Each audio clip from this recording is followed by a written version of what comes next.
ಇವತ್ತು 10 ಜೂನ್ 2025 ಅಂತ ಕೊಟ್ಟಿರ್ತಾರೆ. ಆ ಡೇಟ್ ಮಾತ್ರ ಕೊಟ್ಟಿದ್ರೆ ಈ ಡೇಟ್ ಅನ್ನ ಯಾವ ತರ ಫೈಂಡ್ ಔಟ್ ಮಾಡೋದು? ಯಾಕೆಂದ್ರೆ ಯಾವ ವಾರ ಅಂತ ಗೊತ್ತಿಲ್ಲ, ಅದರಿಂದ ಯಾವ ತರ ಫೈಂಡ್ ಔಟ್ ಮಾಡೋದು?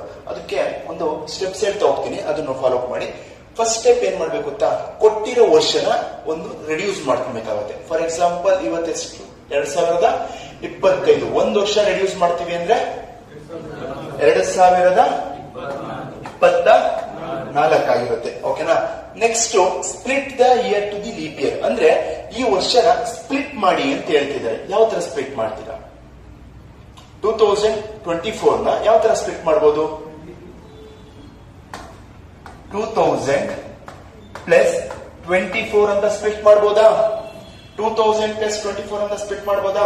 ಅದಾದ್ಮೇಲೆ ನೆಕ್ಸ್ಟ್ ಸ್ಟೆಪ್ ಏನ್ ಹೇಳಿದರೆ, remaining year find out the odd days and the leap year. ಅಂದ್ರೆ ಈಗ ಉಳಿದಿದ್ ಒಂದು ವರ್ಷ ಬಂದಿದೆಯಲ್ಲ, 24 ವರ್ಷ.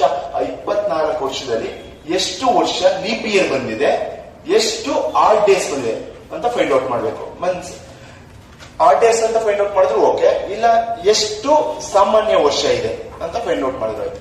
ಈಗ 24 ಇಯರ್ಸ್ ಅಲ್ಲಿ ಎಷ್ಟು ಆಡ್ ಡೇಸ್ ಹೊಂದಿದೆ?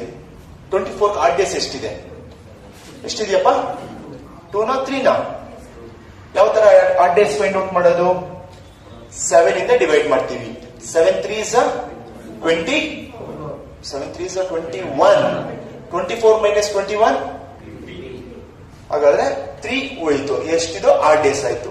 ಅದೇ ತರ ನಾವು 24 ಇಯರ್ಸ್ಗೆ ಎಷ್ಟು ಲೀಪ್ ಇಯರ್ ಬಂದಿದೆ ಅಂತ ನಾವು ಫೈಂಡ್ ಔಟ್ ಮಾಡಬೇಕು. 24 4 ಇಂದ ಡಿವೈಡ್ ಮಾಡಿ. 4 ಇಂದ ಡಿವೈಡ್ ಮಾಡ್ತೀವಿ ಅಂದ್ರೆ 4 6 20. ಹಾಗಾದ್ರೆ ಎಷ್ಟು ಬರ್ತಿದೆ ಕೋಶಂಟ್ ಇಲ್ಲಿ? 6. 24 ವರ್ಷಕ್ಕೆ ಎಷ್ಟು ಸತಿ ಬಂದಿದೆ? 6 ವರ್ಷ ಲೀಪ್ ಇಯರ್ ಇದೆಯಂತೆ. 3 ಆಡ್ ಡೇಸ್ ಇರುತ್ತೆ. 2000 ಸ್ಪ್ಲಿಟ್ ಮಾಡ್ಕೊಂಡಿದ್ದೀವಿ. ಓಕೆನಾ? ನೆಕ್ಸ್ಟ್ ಸ್ಟೆಪ್ ಏನ್ ಹೇಳ್ತಿದೆ? Find out the month of the odd days.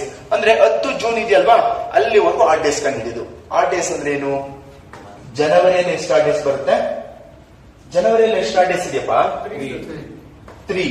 Next ಫೆಬ್ರವರಿಯಲ್ಲಿ ಎಷ್ಟು ಆಡ್ ಡೇಸ್ ಇದೆ?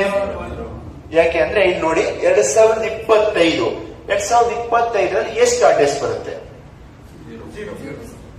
0 ಅಲ್ವಾ? ನೆಕ್ಸ್ಟ್ ಮಾರ್ಚ್ ಅಲ್ಲಿ ಎಷ್ಟು ಆಡ್ ಡೇಸ್ ಬರುತ್ತೆ? ಎಷ್ಟು ಬರುತ್ತೆ? 3. ಏಪ್ರಿಲ್ ಎಷ್ಟು? 2. ನೆಕ್ಸ್ಟ್ ಮೇ ಎಷ್ಟು? ನೆಕ್ಸ್ಟ್ ಜೂನ್ ಅಲ್ಲಿ ನೀವೇನ್ ನೋಡ್ಬೇಕು? ಜೂನ್ ಆಡ್ ಡೇಸ್ ನೋಡಬಾರ್ದು. ಜೂನ್